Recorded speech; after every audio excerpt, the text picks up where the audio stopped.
capítulo 11 y versículo 30. Yo quiero que usted esté atento conmigo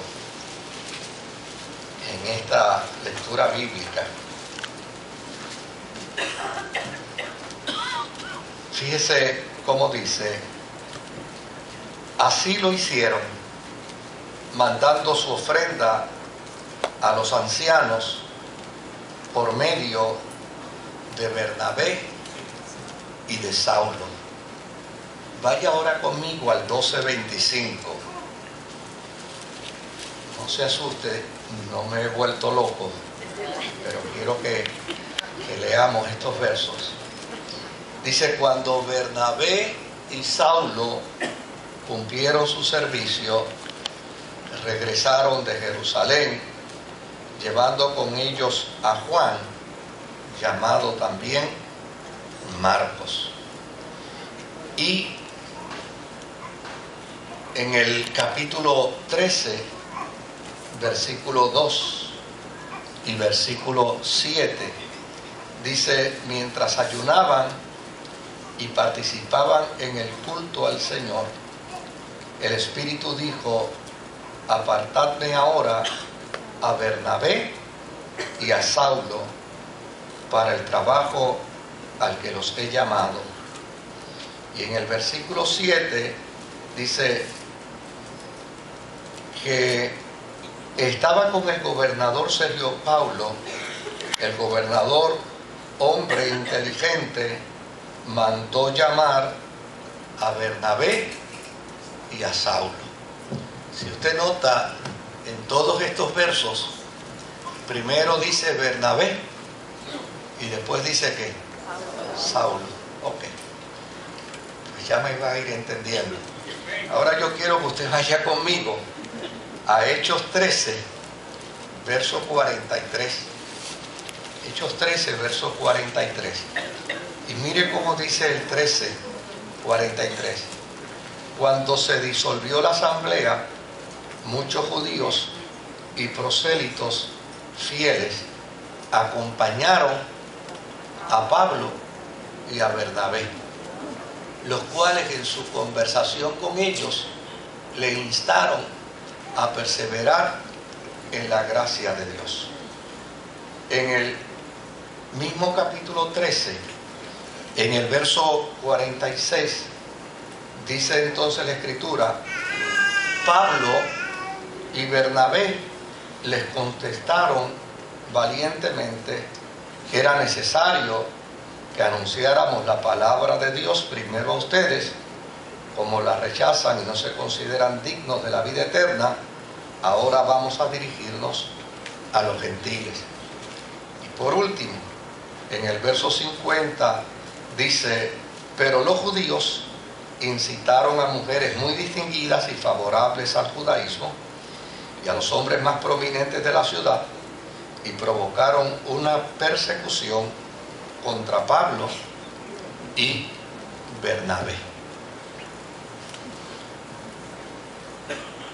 Creo que ustedes ya se percataron del juego de nombres que hay en estos versículos. En los primeros 3 versículos que leímos aparece diciendo Bernabé y Pablo y Saulo. Algunas versiones dicen Pablo. Y en los próximos 3 versículos que leímos, entonces dice Pablo y Bernabé. Se invirtieron los nombres. ¿Qué quiere indicar este juego de nombres alternados? Pues esto es sencillo. Esto lo que quiere indicar es que hubo un tiempo en que Bernabé fue líder por encima de Pablo. Esa es la intención. Demostrar que hubo un tiempo en que Bernabé fue líder. Ustedes saben que la palabra líder es la palabra que menos a mí me gusta en el vocablo religioso. Así que yo tengo que sufrir una transformación para pensar en líder como servidor, porque la palabra líder a mí no me parece cristiana, pero que luego hubo un tiempo en que Pablo fue líder por encima de Bernabé y finalmente se convirtió en el líder más destacado. Eso es lo que implica este juego alternado de nombres.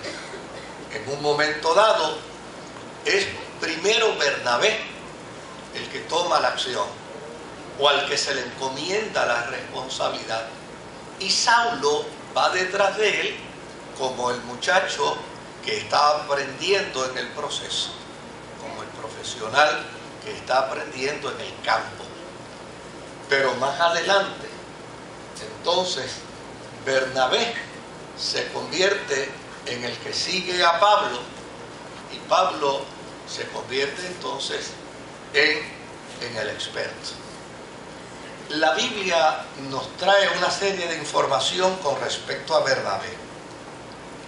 Primero dice la Escritura que era un levita al que se llamaba José, pero los discípulos le cambiaron el nombre y entonces le pusieron Bernabé. Y Bernabé significa hijo de la profecía que trae consolación. Vieron en la persona de Bernabé el tipo de individuo que cuando llegaba a algún lugar traía esperanza. Usted no se ha topado con gente así, que usted desea encontrarse con ellos, porque cuando los ve les invita a la esperanza, les invita a la confianza. Cuando los ve producen seguridad. Claro, hay otros que son todo lo contrario, ¿no? Pero de eso no hablemos. Vamos a hablar de cosas positivas en la mañana de hoy. Lo otro que dice la Escritura es que Bernabé era nativo de Chipre.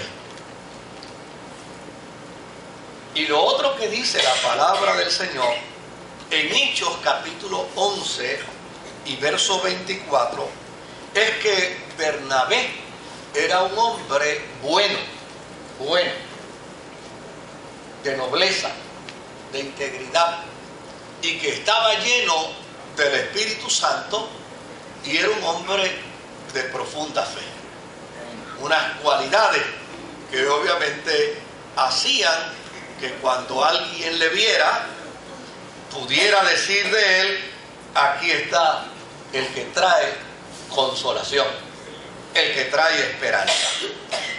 Otra de las cosas que se dice de Bernabé aparece en Hechos capítulo 4, 36 al 37, y dice que fue que él vendió su heredad, vendió sus propiedades, y una vez que las vendió, trajo el dinero y lo puso a los pies de los apóstoles.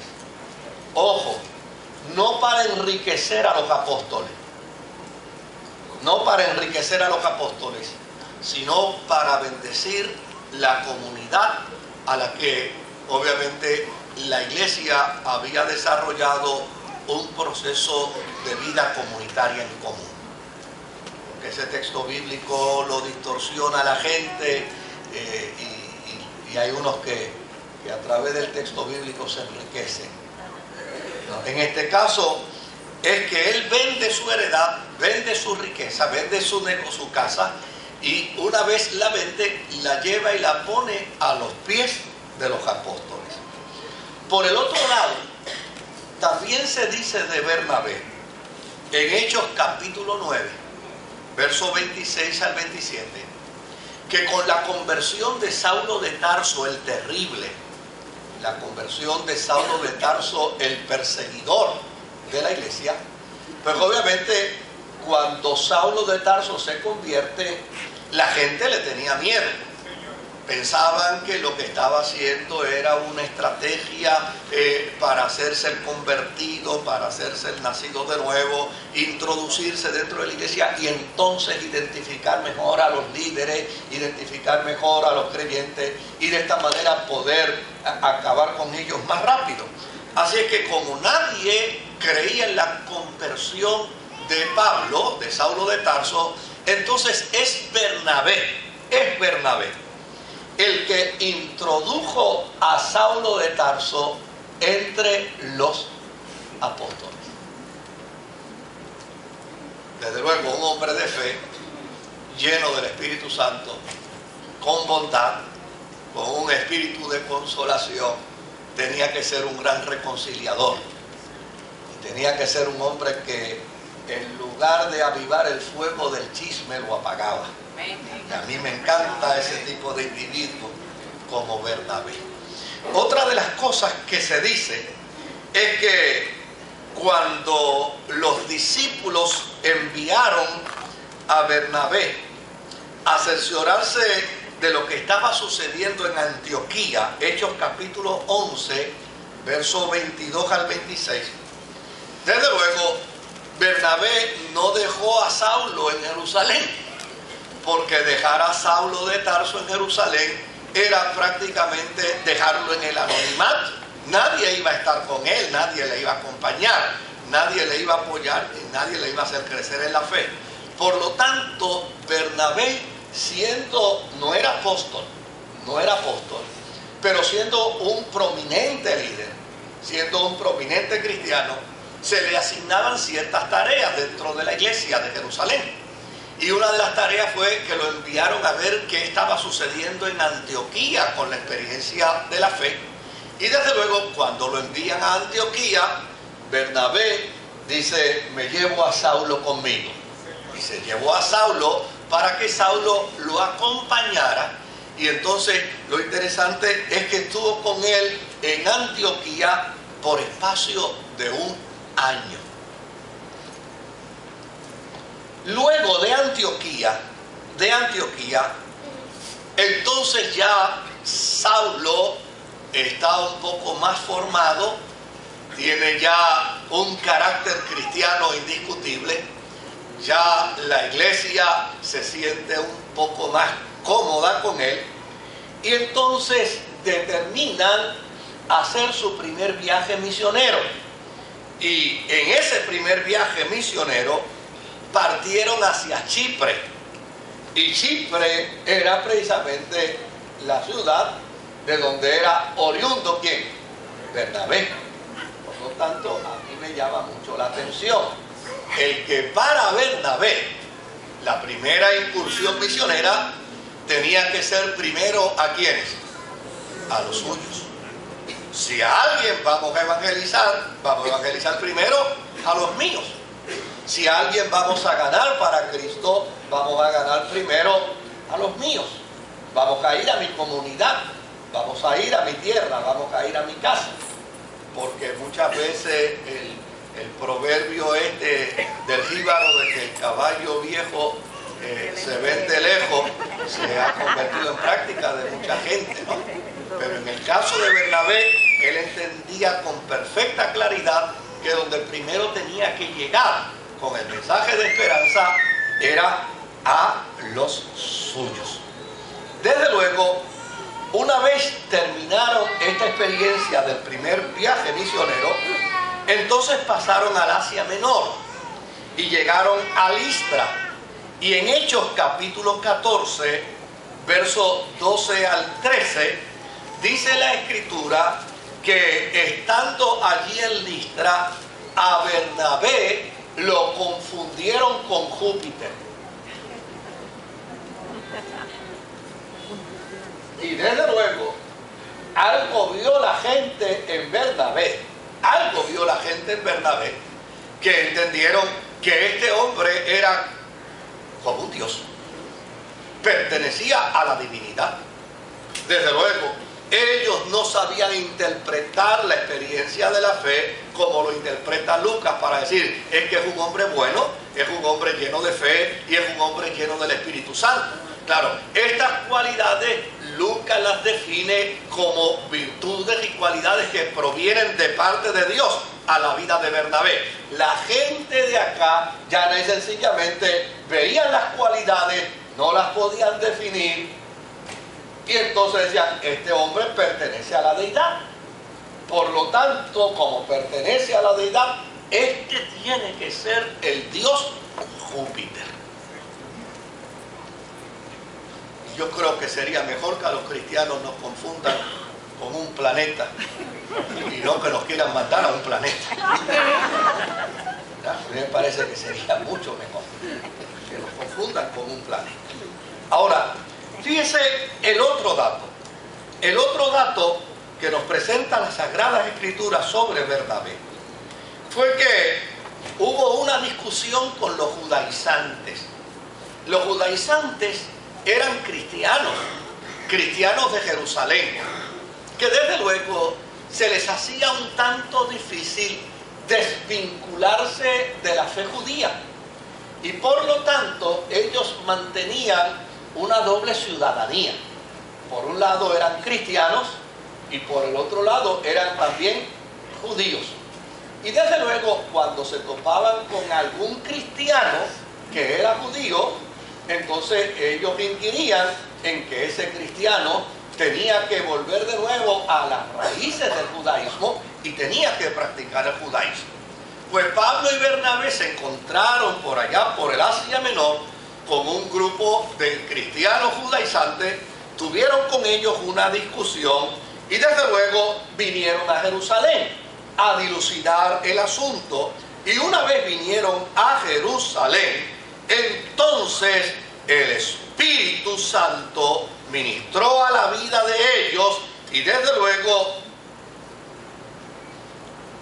la iglesia de Jerusalén entendió que el ministerio de Bernabé y el ministerio de Saulo era un ministerio enfocado y orientado hacia la gentilidad. Hasta ahí todo estuvo perfectamente bien. Pero desde luego, Bernabé tenía una visión extraordinaria de reclutar hombres para el trabajo misionero. Y había un jovencito llamado Juan Marcos. Y este jovencito tenía un potencial extraordinario. Y Bernabé lo había visto. Su madre era una gran cristiana. Su madre era una mujer muy comprometida con la fe. Y desde luego en su casa se hacían los cultos. Y desde luego en este viaje misionero se habían llevado a Juan Marcos. Y Juan Marcos, por alguna razón que no se sabe, decidió regresar de nuevo a su casa. Hay quienes piensan que le hizo falta a su mamá, es decir, lo ponen como un mama's boy. Hay otros que piensan y dicen que es que empezó a notar las actitudes de Pablo y obviamente no le gustaron las actitudes de Pablo y entonces optó por ese. Hay otros que plantean y dicen que tuvo que haber tenido algún miedo, algún temor por las hazañas en las que tenían que entrar y él era apenas un jovenzuelo. Lo cierto es que él desertó de estar con Bernabé y con Pablo. Y desde luego, más adelante, Bernabé lo persuade, logra que el muchacho vuelva de nuevo a entender su responsabilidad misionera. Y cuando Bernabé le dice a Pablo, me voy a llevar a Juan Marcos de nuevo conmigo, Pablo entonces dice, no, se acabó, con nosotros no vuelve a andar. Y desde luego, eso de que con nosotros no vuelve a andar, eso involucra a mucha gente. Y Bernabé dijo, no, a mí me gustaría que siga andando conmigo. Pues entonces Pablo dijo, bueno, pues si quiere andar contigo, conmigo no vuelve a andar. Y desde luego, eso hizo que Pablo y Bernabé, entonces, Pablo y Bernabé se separaran. Ahora, Me llama la atención algo, antes de entrar a lo que yo quiero entrar. Me llama la atención que aún ya separados, Bernabé en un tipo de ministerio distinto, junto con Marcos, Pablo nunca olvidó a Bernabé. Y se dio a la tarea de que el mundo conociera, a través de sus cartas, la existencia de Bernabé y de su ministerio dentro de la gentilidad. Porque Bernabé siguió siendo ministro de la gentilidad. Y en Primera de Corintios, en el capítulo 9 y en el versículo 6, Primera de Corintios, capítulo 9, versículo 6, dice Pablo, hablándole a los corintios: ¿o es que solo Bernabé y yo estamos obligados a ganarnos la vida con otros trabajos? Como mencionando, Bernabé sigue trabajando, sigue elaborando, pero obviamente no depende de la iglesia. Y ahí está, un elogio que Pablo está haciendo del ministerio de Bernabé. Así que da la impresión que quien le enseñó a Pablo un ministerio con un carácter de integridad y de honestidad fue ¿quién? Fue Bernabé. Por el otro lado, en Gálatas capítulo 2, en el verso 1, en el verso 9 y en el verso 13, vamos a encontrar también a Pablo citando a Bernabé. Dice: 14 años después subí de nuevo a Jerusalén, esta vez con Bernabé, llevando también a Tito. Es decir, cada vez que Pablo hacía memoria de su trayectoria ministerial, no podía olvidar que Bernabé había sido fundamental en su vida de ministerio. Y en el verso 9 dice: en efecto, Jacobo, Pedro y Juan, que eran considerados columnas, al reconocer la gracia que yo había recibido, nos dieron la mano a Bernabé y a mí. Y note bien que en este caso Pablo escribe y reconoce que en esa experiencia el líder era ¿quién? Era Bernabé. Me dieron la mano, nos dieron la mano a Bernabé, a mí y a mí, en señal de compañerismo, de modo que nosotros fuéramos a los gentiles y ellos a los judíos. Y en el verso 13 dice: entonces los demás judíos se unieron a Pedro en su hipocresía, y hasta el mismo Bernabé se dejó arrastrar por esa conducta hipócrita. Es decir, Pablo está haciendo remembranza de tiempos pasados, y parece que hubo una discrepancia seria entre Pedro y Pablo, que no vamos a entrar en discusión sobre ella, y Bernabé cayó también dentro de la crítica que Pablo hizo. Ahora, finalmente, en Colosenses capítulo 4 y versículo 10, Colosenses 4:10, dice: Aristarco, mi compañero de cárcel, les manda saludos, como también Marcos, el primo de Bernabé. En cuanto a Marcos, ustedes ya han recibido instrucciones: si va a visitarlos, recíbanlo bien. Y lo que da a entender es que finalmente Bernabé tenía razón. Marcos era un diamante en potencia.